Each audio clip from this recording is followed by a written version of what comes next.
알파카는 치료 효과가 있는 것으로 알려진 온순하고 차분한 동물입니다.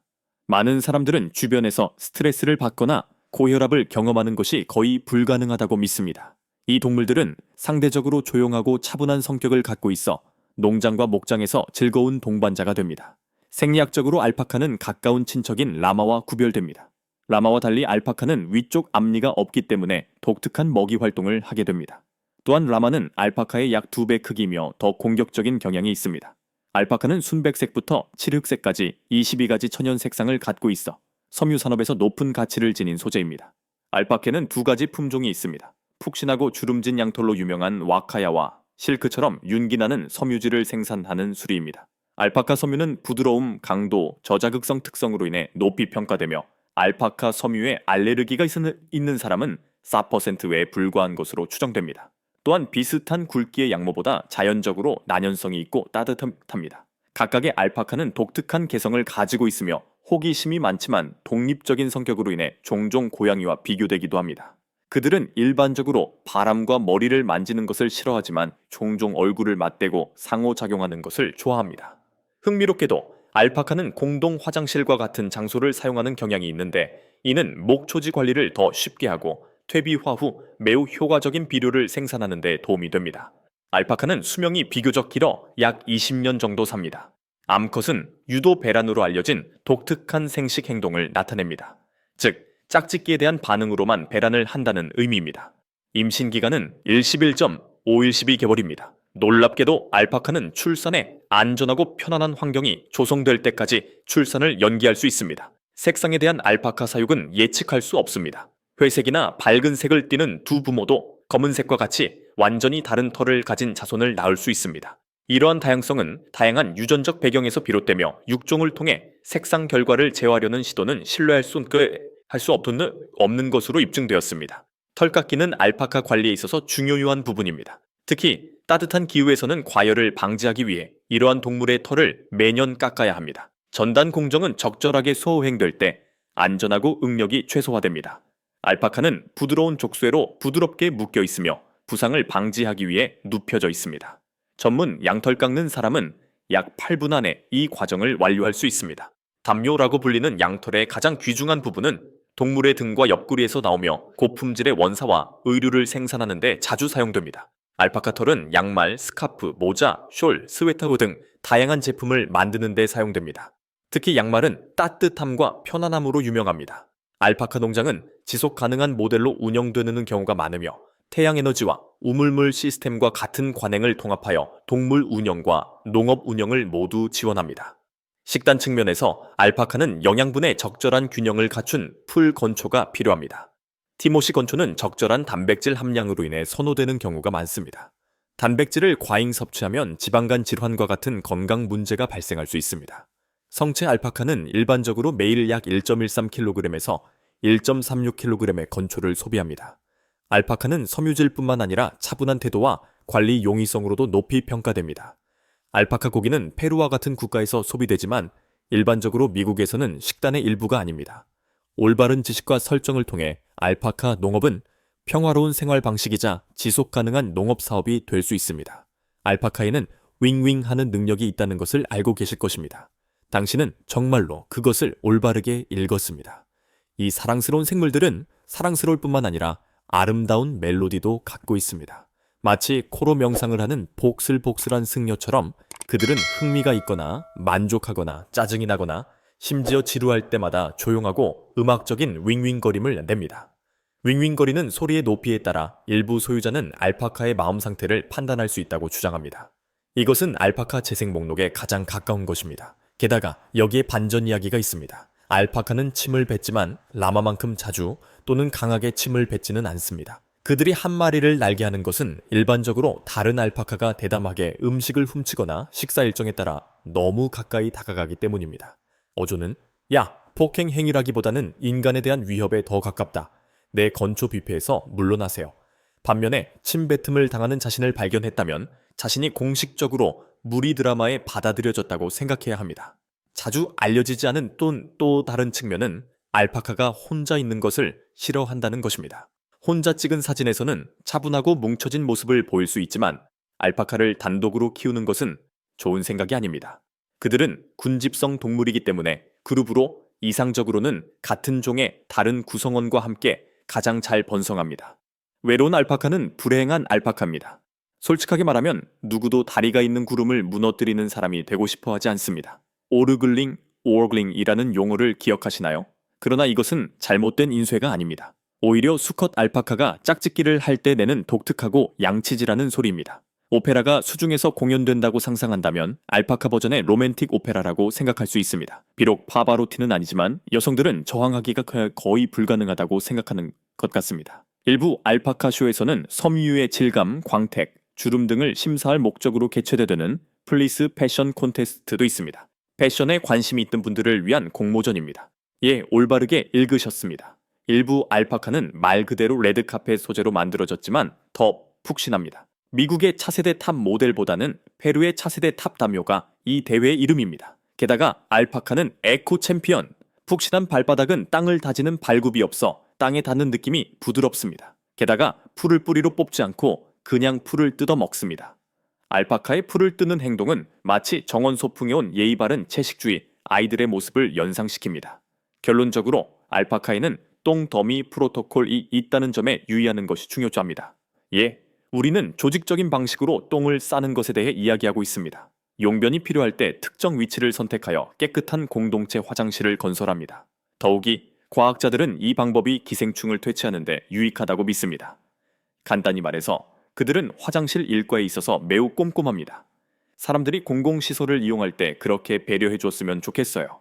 특히 알파카가 사람과 알파카의 얼굴을 인식할 수 있다는 사실을 알고 계셨나요? 이것은 단지 예쁜 양털 묶음이 아닙니다. 그들은 기억력이 떨어졌습니다. 연구에 따르면 알파카는 자신을 친절하게 대하는 사람을 기억하고 인식할 수 있습니다. 그렇습니다. 백신 접종을 위해 바늘을 가져오는 사람도 마찬가지입니다.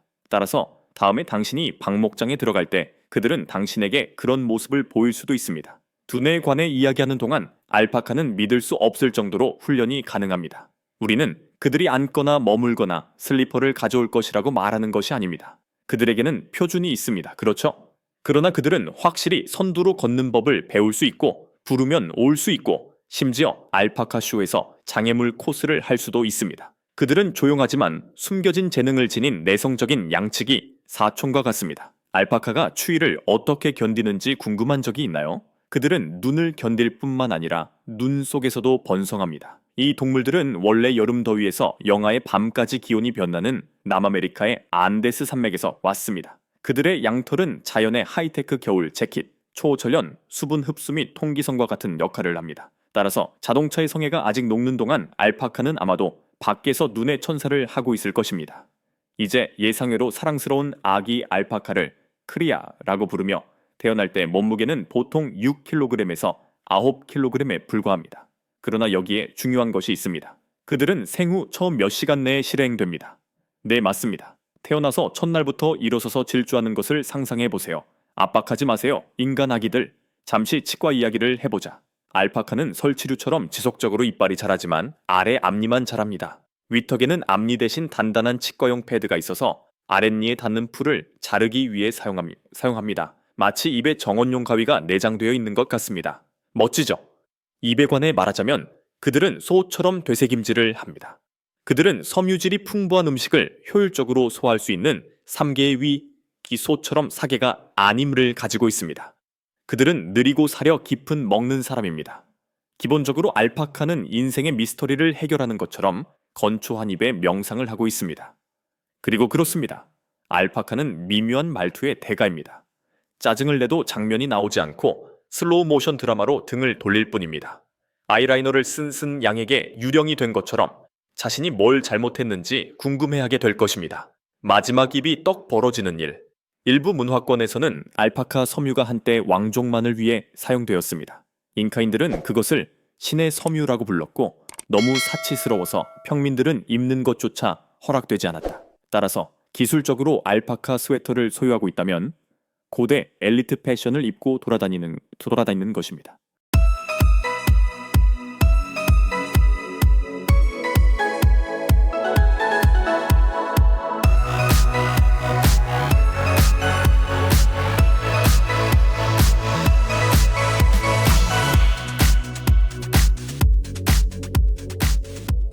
이건 어때요? 토끼의 다리가 몇 개인지 말해줄 수 있나요? 맞습니다. 다리는 4개입니다. 그런데 몸에 다리가 전혀 없는 것처럼 보이는 특정 종의 토끼가 있습니다. 이상한 소리라고 생각하지 않나요? 앙고라 토끼가 여기서 문제의 토끼입니다. 그들의 다리는 털이 너무 두껍고 푹신해서 눈으로 볼 수 없기 때문에 완전히 가려져 있습니다. 오늘 영상에서는 이 귀여운 토끼에 대해 알아야 할 모든 것을 알아볼 것입니다. 보살핌을 받는 방식부터 유연하고 값비싼 약물을 얻는 절차까지. 영상 끝까지 시청하시면 앙고라 토끼 털을 실로 바꾸는 것이 얼마나 간단한지 보여드리겠습니다. 그렇다면 이 영상에 좋아요를 누르고 토끼 농장 채널을 구독하여 우리를 지지해주세요. 이 토끼가 매력적이라고 생각하고 이 사랑스러운 동물에 대한 더 많은 비디오를 보고 싶다면 꼭 그렇게 하세요. 시작할 시간이 왔습니다. 먼저 앙고라 토끼에 대한 배경 정보를 알아봅시다. 고급 원사는 길고 벨벳 같은 털로 유명하며 최고의 원사 공급업체로 여겨지는 이 토끼에게서 파생됩니다. 앙고라 토끼의 영국, 프랑스, 독일 세틴 변종은 이 품종에 속하는 많은 변종 중 하나입니다. 각각은 고유한 독특한 특성을 가지고 있습니다. 그러나 적절하게 보살핌을 받으면 모두 정말 매력적이고 상대적으로 쉽게 털을 흘리는 특성을 공유합니다. 이것은 그들 모두의 공통점입니다. 건강한 앙고라 토끼를 성공적으로 키우기 위해서는 쾌적한 생활 환경을 조성하는 것이 필요합니다. 두꺼운 털이 있기 때문에 케이지는 적절하게 환기되고 깨끗하며 가장 중요한 것은 고온으로부터 보호되어야 합니다. 강한 온도가 불편함을 유발할 수 있기 때문입니다. 그들이 섭취하는 식단 또한 매우 중요합니다. 토끼가 충분한 양의 건초, 영양분이 풍부한 음식, 깨끗한 물을 섭취할 수 있는지 확인하세요. 또 무엇을 알고 있었나요? 정기적으로 손질하면 털을 부드럽고 벨벳처럼 유지할 수 있을 뿐만 아니라 헝클어지거나 엉키는 것을 방지할 수 있습니다. 비록 상대적으로 사소한 작업이지만 가장 중요한 작업입니다. 그렇다면 토끼에게 해를 끼치지 않고 어떻게 토끼 털을 모을 수 있을까요? 일반적으로 두 가지 접근 방식이 있습니다. 첫 번째 기술은 뽑기라고 하며 토끼의 자연적인 탈피 과정에서 수행됩니다. 적절한 순간에 수행하면 불편함이 발생하지 않습니다. 전단은 더 자주 사용되는 절차입니다. 해당 목적에 맞게 특별히 제작된 가위나 가위를 사용하면 토끼 털에 해를 끼치지 않고 수확할 수 있습니다. 어떤 접근 방식을 취하기로 결정하든 항상 인내심을 갖고 온화하게 행동하십시오. 과정이 끝나면 토끼를 칭찬하고 간식을 주는 것을 잊지 마세요. 그들도 존중받고 편안함을 느낄 권리가 있습니다. 또한 이제 앙고라 토끼 털에서 실을 뽑는 방법을 보여드리겠습니다. 칼팅은 털을 브러싱하는 데 사용할 방법이며 이를 위해 칼터스라는 도구를 사용할 것입니다. 이 단계를 통해 섬유가 정렬되어 실로 방적하는 것이 더 간단해집니다. 브러싱 시 너무 많은 작업으로 카터에 과부하가 걸리지 않도록 하는 것이 중요합니다. 과도한 양의 모피를 추가해도 시간이 절약되지 않습니다. 결과적으로 절차가 더 어려워집니다. 이것은 매우 흥미로운 사실입니다. 그러나 앙고라 양모는 염소에서 파생되는 반면 앙고라 모피는 토끼에서 파생됩니다. 그러나 소리의 유사성에도 불구하고 완전히 다릅니다. 카트 운반이 끝나면 방적할 준비가 되도록 섬유의 방향을 정합니다. 방적 과정에서 섬유를 잡아서 꼬아주어 촘촘하게 엮어 튼튼한 실을 만듭니다. 좀 더 두꺼운 실을 만들고 싶을 때는 보통 실을 2배로 늘리거나 실 2개를 합쳐서 사용합니다. 또한 섬유를 연결하고 방사 공정이 원활하게 진행될 수 있도록 하는 역할을 하는 리더라고 알려진 구성 요소가 있습니다. 마지막으로 회전 과정이 완료되면 볼 와인더라는 장치를 사용하여 실을 깔끔하고 작은 공으로 감습니다. 이 단계 이후에는 원사를 보관하거나 향후 활용하는 것이 훨씬 더 간단해질 것입니다. 이 영상이 도움이 되셨다면 꼭 좋아요 버튼을 클릭하시고 채널을 구독하시고 알림벨을 활성화해주세요. 이렇게 하면 앞으로 게시할 내용 중 하나도 놓치지 않으실 수 있습니다. 아래 댓글 섹션에 질문이나 경험을 표현하는 것을 잊지 마세요. 맞습니다. 앙고라 레빗 울은 부드럽고 고급스러울 뿐만 아니라 하이 패션계에서 많은 사랑을 받는 프리미엄 섬유이기도 합니다. 부드러운 질감과 가벼운 따뜻함, 가는 실로 방적되는 능력 덕분에 스카프, 모자, 스웨터 등 겨울 액세서리를 생산하는 명품 브랜드들 사이에서 인기가 높습니다. 합성 섬유와 달리 앙고라 울은 통기성이 있으면서도 보온성이 뛰어나 추운 날씨에도 비교할 수 없는 편안함을 제공합니다. 이것이 바로 많은 디자이너들이 윤리적으로 조달된 앙고라 모피에 기꺼이 프리미엄을 지불하는 이유입니다. 수익성 측면에서 앙고라 토끼 사육은 다른 농업 모델에 비해 놀라울 정도로 경쟁력이 있습니다. 가축이나 가금류 사육과 달리 앙고라를 키우는 데는 토지와 투자가 훨씬 적게 필요하면서도 고부가 가치의 원자재를 생산합니다. 토끼 한 마리는 매년 최대 1kg의 양모를 생산할 수 있는데 이는 양털보다 훨씬 높은 가격에 판매될 수 있습니다. 특히 소규모 농부나 농촌 기업가에게 낮은 유지 비용과 높은 수익으로 인해 앙고라 토끼 사육은 현명한 사업 선택이 됩니다. 더욱 감동적인 것은 이 푹신한 생물 덕분에 행운을 얻은 농부들의 실제 성공 사례입니다. 일부는 어려움을 겪고 있는 야채 농장에서 번성하는 앙고라 사업장으로 전환했으며 다른 일부는 취미생활로 시작하여 수제 앙고라 원사와 니트웨어를 판매하는 글로벌 사업을 구축했습니다. 이러한 이야기는 소규모의 저기술 환경이라도 열정과 현명한 마케팅이 결합되면 지속 가능한 소득으로 이어질 수 있다는 증거가 됩니다. 경제적인 측면 외에도 앙고라 토끼는 치료와 교육 분야에서도 예상치 못한 역할을 하고 있습니다. 이들의 온화한 기질, 부드러운 털, 친근한 태도는 정서적 지원에 이상적입니다.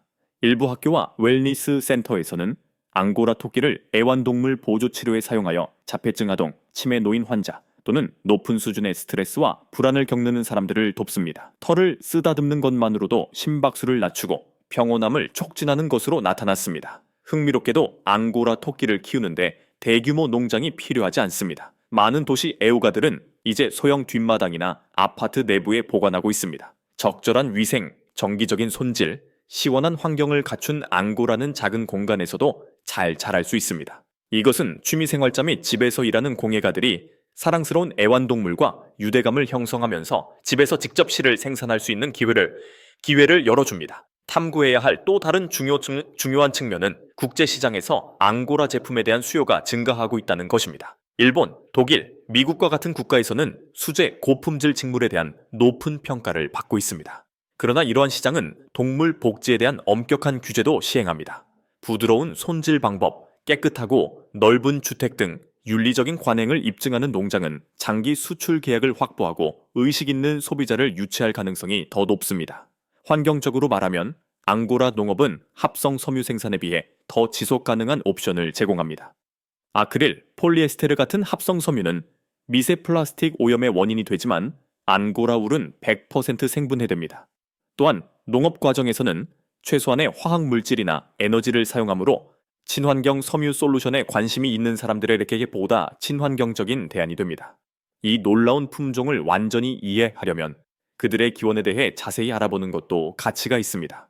앙고라 토끼는 18세기에 유럽으로 퍼지기 전 이전에는 앙고라로 알려졌던 터키의 앙카라에서 유래한 것으로 추정됩니다. 왕실에서 장인 작업장에 이르기까지 이 토끼는 우아함과 유용성으로 오랫동안 존경받아 왔습니다. 시간이 지남에 따라 선택적 번식을 통해 오늘날 우리가 알고 있는 영국, 프랑스, 독일 앙고라를 포함한 다양한 유형이 탄생했습니다. 앙고라 제품의 인기가 높아짐에 따라 모방 위험도 증가하고 있습니다. 부도덕한 판매자는 토끼 털과 합성 섬유를 혼합하거나 완전히 가짜 앙고라 품목을 판매할 수 있습니다.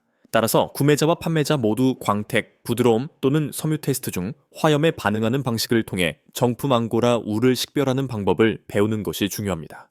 소비자 교육은 신뢰를 쌓고 정품의 가치를 강화시킵니다. 마지막으로 앙고라 농업의 가장 즐거운 측면 중 하나는 양모를 수공 예품으로 바꾸는 것입니다. 전 세계 공예가들이 앙고라 원사를 방적하고 염색하고 뜨개질하여 아늑한 벙어리 장갑, 아기옷, 가정장식을 만들고 있습니다. 토끼를 손질하는 것부터 최종 제품을 만드는 것까지 전체 과정은 명상적이고 보람이 있습니다. 어떤 이들에게는 이는 비즈니스 그 이상이며 창의성, 지속 가능성, 자연과의 연결을 추구하는 라이프 스타일입니다.